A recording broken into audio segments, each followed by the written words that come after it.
There is one really big, glaring disagreement between you and I, though, that's still looming in the topic of Final Fantasy So VI. opera scene. The opera scene. So All here's right, go ahead and spout off your wrong opinion about it now, so just so here's you the can go thing ahead. about the opera scene is that I think it's a good scene, but we haven't had too much time to spend with Celis by the time we get to the opera scene. And I think that if it came later, after we had more time to like really get to know her, it would have more impact. And it almost feels like it's better in retrospect when you know where her character is going than where it is at the moment. Because like the parallels between her jumping off the cliff and the flowers, like that is powerful. But the opera scene in itself is just kind of, it feels empty. It feels like it feels very empty, and it feels like it doesn't build up to like any emotional payoff in that moment for her. And so when people talk about just like I cried during the opera scene, I don't get it. I don't get what her character payoff at that point in the story is with the opera, and as far as like being like a metaphor for her. I guess you can say Mm. like, leaving behind the empire, I guess, but it's not super, it doesn't feel super strong. I mean, there's some good flirtation with Locke around the scene, and for me the best part of the opera scene is Ultros, like by far. Yeah. So like I will say the opera scene is amazing, but not because like I explain to me why people cry during the opera scene. Like, help explain to me like why this is an emotional climax for Celis's arc, because I feel like it comes way too early for it to like serve as a strong enough metaphor for you to like feel enough attachment at that point. Yeah. So, I don't personally know why people get that emotional for the opera scene. Maybe their second playthrough, but the very first time I ever played through six, and the reason I love the opera scene is because, like, when it comes to a character arc, there are two big emotional points in a character arc. The first is promise. The second is payoff. That scene is one of the best examples, at least in my opinion, of character arc promise. So, like, that's the point where you really realize that she's that emotionally conflicted, because you don't really know her that well by that point, like you mentioned. At that point, though, after that scene, I thought, okay, so this is who Celis is. Talk about a really, really phenomenal introduction to her character and where they want to take her in the story. You know what I mean? And I I don't think that's buy why it. people might get emotional on the second playthrough. Yeah, and that's perfectly fine. But for me, that's again, it's largely subjective. That's how most video game experiences are. It's not going to be as compelling to some people. For me personally, it was, and well, it seems like for a lot of other people it is too. Just talking about some of the achievements that they made with the scene, especially during that time, there weren't many cinematic sequences like that at this point in gaming history. So quite a landmark as far as technological achievement.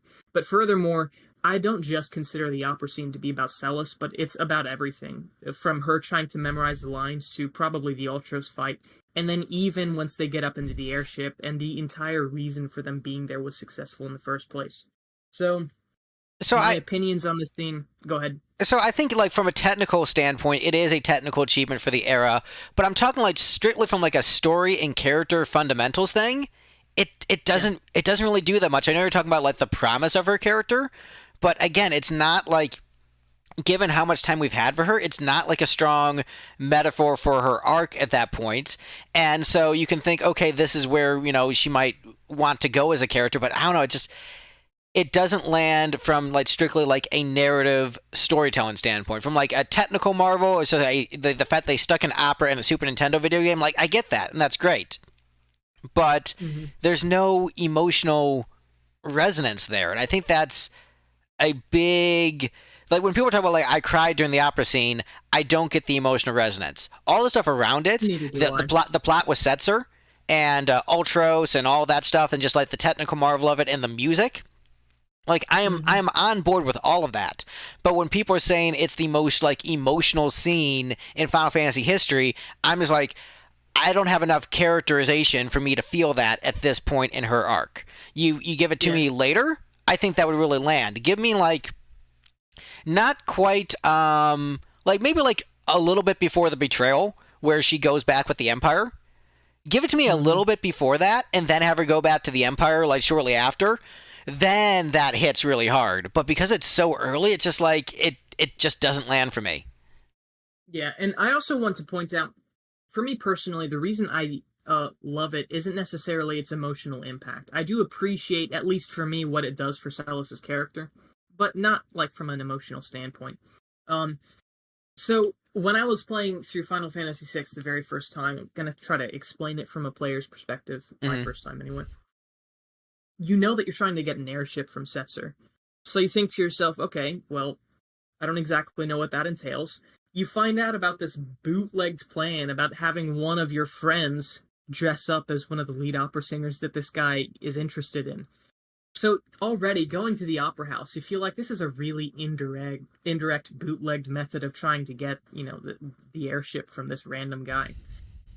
You go into the opera scene, and during this bootleg sequence you see like one of the characters, and you are given promises for where the character's going. For me, that wasn't particularly emotional, but it was really cool.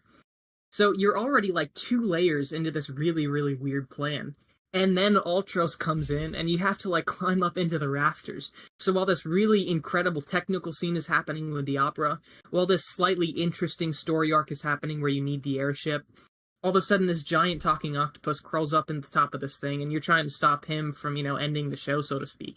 It's like there are 3 or 4 different layers to that one scene, and it all happens again in one scene. There isn't individual payoffs for all 4 points. Right. It pays all 3 of those pieces of tension off in one cohesive scene. Again, I don't think it's particularly emotional, but from a player's perspective, that was probably the most fun I had in the game. Because, like, in a 1 hour sequence, you get an airship, you stop Right. Ultros from dropping away, you are promised information on a character, and now you're interested in seeing where they're going. So I just realized Furthermore, we I wanted basically to add agree to on the that. opera scene. We basically Yeah. agree that like there's no emotional resonance in the scene. It's not very good from like the emotional resonance of Celis's arc, and we agree the stuff around it is very good. So like, I think I won the debate again because we actually agree on the opera scene.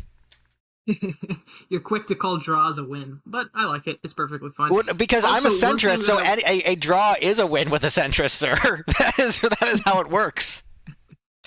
that's funny. So You've got one the thing I harder also wanted to task. point You've out- got the harder task in this conversation because my task is just to prove to you just like my opinions are centrist and not unreasonable. You have to prove that the centrist opinions are unreasonable. You've got it much harder in this debate. Nah, I think I'm perfectly fine. Now, one thing that I also wanted to point out about the opera scene is, for me, the very first time I played through it, I took Edgar and Sabin with me. And this is probably one of my most memorable points in the entirety of the story. You know about Edgar's little story arc, about him using the double-headed coin, about him flipping it to see who would leave the Kingdom of Figaro. And in that moment, Edgar tells no, I'm sorry, I think it was Celis. She tells Setzer that she'll spin a coin for it, flip a coin for it. Mm-hmm. And it lands on heads. Setzer likes the double-headed coin. In that moment, Sabin walks up to the coin on the ground. He picks it up. He looks at Edgar and he says, "Edgar, this coin." And then his head goes down. So again, because of the technical limitations of the console, they weren't able to give a huge emotional payoff to this scene. But that was like a 4th layer to the opera scene, where it's like you've got 4 different points of tension, and all of them are going wacky different directions. And you have a payoff between the twin brothers. And I think that part is great. I think that part is excellent. You're listing off parts I agree with you on. Yeah, exactly. So when you put all of that stuff together, I think it is one of the best executed scenes in the game. You know what? I think if you put it that way, it's an excellent scene, except for the part that everyone says is excellent about it, which is the emotional crying over Celis. Like, that is the part where I disagree. Like, all the parts you're mentioning are the we parts. agree, and I win. We both win. But the thing is, all the parts that you're mentioning are not the parts that people talk about when they talk about the opera scene. Is the trick? See, it's funny because I've talked, like, for instance, it's really funny. For a while, I worked at a tree trimming company, and one of the guys there I found out was a really, really big Final Fantasy fan. When the topic of the opera scene came up, he never mentioned it being emotional. I've also talked to some people online, so it's interesting that, like, from your experience with the community, all of them talk about how emotional the opera scene is, because that hasn't really been my experience when it comes to talking about that scene in particular. Yeah, because all the parts you're talking about, I think, are great, but it's around the opera itself rather than like the individual like scene of the opera itself. So the stuff around the opera scene, which is, if we're considering them to be separate, like the opera itself is the opera scene, but then the payoff afterward with Setzer and Sabin and the Ultros hijinks and stuff, I almost view that as separate from like what the opera scene itself is, and it might be because of like when we grew up, because I grew up, when 7 was a new game, and on message boards, people were talking about how much more emotional the opera scene was than Eris's death. Spoilers. And I was like, are you sure? Are you really sure that this is more emotional than the death of Aerith? Because I'm gonna politely disagree about that. And so I've seen these arguments for years, and don't get me wrong, I have seen some people talk about like, the coin flip and the Ultros bit I think is great, but a lot of I found 6 fans love 6 and don't like Ultros, which is like, why do you not like the best character in this game? You're loving 6 wrong. But like all the stuff you're mentioning, like, is stuff I agree with. I mean, 6 has a lot of really, really great, amazing elements. I think that for people who say that Tetsuya Nomura can't write, like, Shadow is an extremely well-written character, and I think his arc is actually done brilliantly, where like, I do like when video games are a bit more like explicit with giving you the stories of the characters, but Shadow being a character you have to work to get his entire backstory for, I don't mind, because I think it actually works with how mysterious he is. Like, I think that fits his character well. So like, there's a lot of things about 6 I will offer heaping praise on. It's just there's certain elements I think get overpraised slightly. Yeah, and it's funny because as you're talking, I'm kind of realizing our disagreement doesn't really lie in the scene itself. It lies about like how I understood your video on the scene, because you talked about it in one of your videos. I was assuming you were grouping all of that stuff into the opera scene. No, where now I'm realizing you're just picking out like literally the scene. Where literally the opera part of the opera scene. No, the other stuff I think is incredible and great, and I love it. Mm-hmm. And you even think the opera scene's good, just not emotional, right? Like you mentioned. Yeah, I think it's like, it's well directed, well done. The music is fantastic. So, and the trick is like, you can do 10 hours worth of video essays, and you can think you're covering your bases, and you're still gonna miss some nuances there. Yeah. And like, with that 2-hour 11 video I did, I'm still getting plenty of comments like, you're wrong about this like thing, and you didn't properly explain this. I'm like, man, it's already a 2-hour video. There's just a lot of stuff to talk about. Crazy. Yeah, and the crazy thing is, like, when I did my 11 videos, I cut more out of the scripts than what was left in the scripts. So, like, the Rise of the Zilart video, it was like 26 minutes, I think it wound up, and the original script would have been like an hour long. But I was so determined to make the videos as short as possible, to make sure that if someone does stop by to click in, they're the most likely to finish them.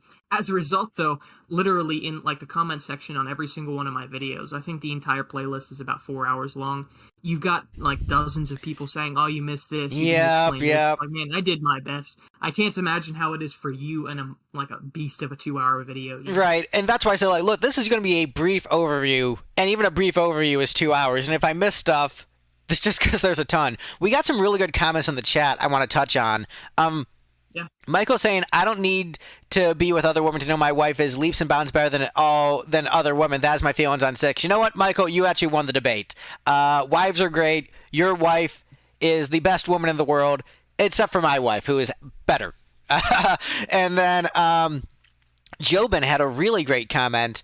Think about the juxtaposition between Celis being imprisoned without direction to her leading the opera and the promise of where her life can go and the freedom of finding meaning. I think that's a really great interpretation of it. I don't think it necessarily lands based upon, again, how much time we've had with her character.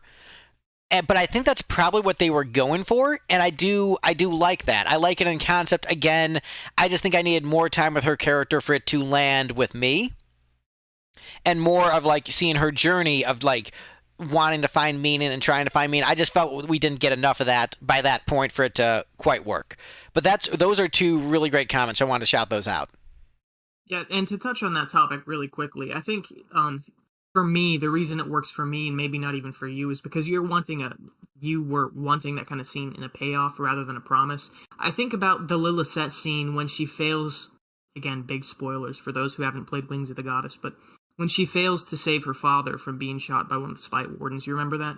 Yeah. Again, it's a really emotional scene in the story for someone who's playing it through the second time. The reason I like that scene isn't because of the emotion in it, but it's because of the promise of what she's trying to do. That promise kind of made me like the character. Similarly, the opera scene made me like Celis. It wasn't emotional. Again, we're kind of reiterating the same. Yeah, but thing, I think those really are very like two different. Those are very different beats. Because one is like you already knew Lilith's goal before that, and she was trying to do it and failed, and then but still trying to like pick themselves back up from a failure. Versus the opera scene is just like, I don't know what I'm going to do with my life. It's like I think they're very, very different beats, and the way they work are in terms of like the impact they have on the viewer. I think is very different, and also you had a lot more time with Lilith before that scene. A lot more time with Lilith than you did with Celis. So yeah, I get what you're saying about the promise yeah. part, but I think the different. I think a promise of a character works, but I think there just wasn't enough build up for that promise to be intriguing for me. Yeah, and it works for me. Like I say, this is kind of a subjective difference in the way we experienced it. Speaking of, I guess, comments, the last one was creative experiments. Said in the airship itself, that's a really good point. He's talking about the minute you finish this really wacky scene with like 4 points of tension, you're given the most freedom you've ever had before that point in the game. Again, really, really phenomenal for you to point that out. It's Creative Experiments who said that. But anyway, That's why I like that entire sequence, and I call the sequence opera scene. So we don't disagree at all. We just misunderstood. It's funny. So what other point? I know you had a few different things. I'm not looking at your list of questions you had because I'm just keeping track with the stream and not touching anything, so it looks pretty. But did you have any other FF6 points you wanted to get into? Nah, I think we've pretty much discussed all of our biggest disagreements. It just subjectively stuck better with me. Some of the things that you didn't feel resonated with you a lot resonated with me deeply. I think that's the main disagreement between us. I also enjoyed hearing kind of your more elaborated opinions about some of this stuff, your more elaborated thoughts. So yeah, I think that was really good. Yeah, I think one thing I will say, I can recognize objective quality even if it doesn't resonate with me personally. So like Cyan is a character that I've just never vibed with for whatever reason. And it might just be like surface level of just like not liking his design and just thinking he's like an awkward looking dude. And part of it might be just like his sending letters in the World Review and kind of comes off as catfishing. And so like, but I think that Cyan, even if he didn't vibe with me and like the silliness of like somehow everyone gets poisoned from the water, but he who was also in the castle at the time doesn't get poisoned from the water, I think that Cyan is a good character.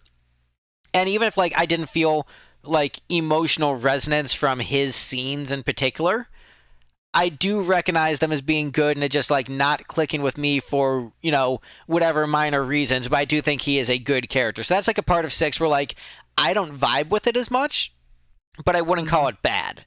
And I would actually say it's very good. It just like for some reason didn't land with me, but I would still say like Cyan is an excellent character versus other parts of 6 like I love and I'm all in on the hype. Like Locke, pretty much all in on the hype.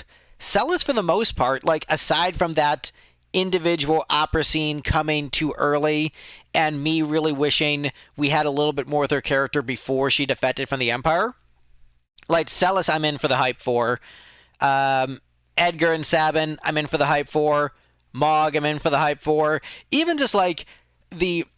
even though I think that they don't add anything to the plot, I do like that there's like the Yeti and the Mime. Like I'm down for Umaro and Gogo. Like Shadow's great. I think Rome is great. So I think Gao has more depth than a lot of people give him credit for. So there's a lot of really, really great elements in 6. Kefka, one of the greatest Final Fantasy villains. General Leo, great character. So I'm just going to list all these things about 6 that I love. So people realize, no, he doesn't hate the game. It's just like he thinks it's like not leaps and bounds better than every other game in the series. If you think it's the best, I think that's fine. I just don't think it's leaps and bounds better, and that is where I stand.